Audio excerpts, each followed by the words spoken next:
You think you're gonna conquer the world, you graduate, you're ready to buy the house, and bam! Reality slaps you, Jose. Lender say no. The lender says not Your today. DTI is too high. Not you don't today. qualify. Not today. No. So here we get to see different questions pop up and arise, and I think one of the things that never gets talked about on anything is financial literacy, right? Right. So one of the things I wanted to talk about that wasn't really asked, but it's, I think, one of the biggest issues that we see in our industry.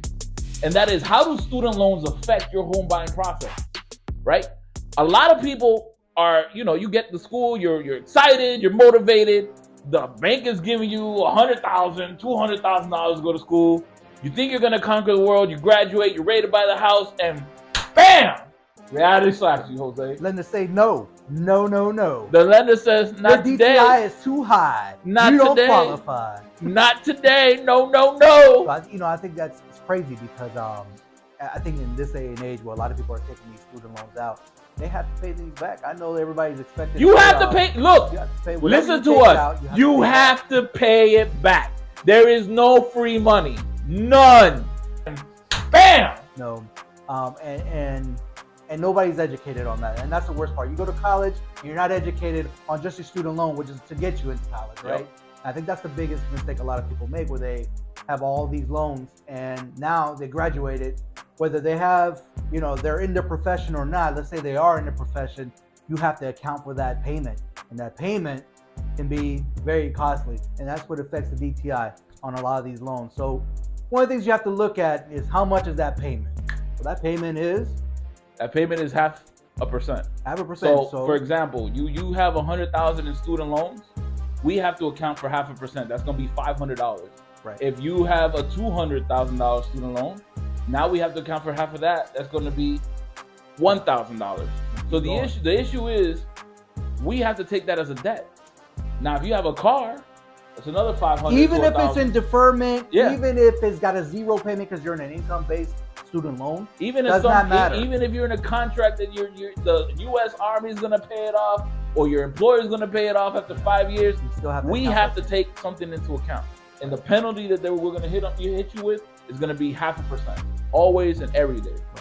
So know that when you come out, you got this $200,000 loan, you got whatever car you're in now, you got whatever credit cards you done maxed out, you got that Apple credit card. Woo!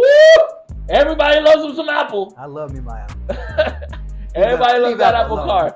So you got all these debts, and by the time you finish looking at it, you're about $2,000, $2,500 without having a house or anything. Right. So you have to be very mindful of your student loans. So this is more of a PSA, if you will. If you have a friend that's in college or about to go to college, if you have a kid that's about to go to college or thinking about going to college, be mindful of the loans that you are taking out as an 18-year-old. Absolutely. To how this affects you later on in life if one of your goals is to buy a house. Because this impacts dramatically. It's hard and it sucks when we have to tell somebody, look, unfortunately, you don't qualify due to your education. Like, you see how crazy that sounds? Yeah. Like, I'm sorry.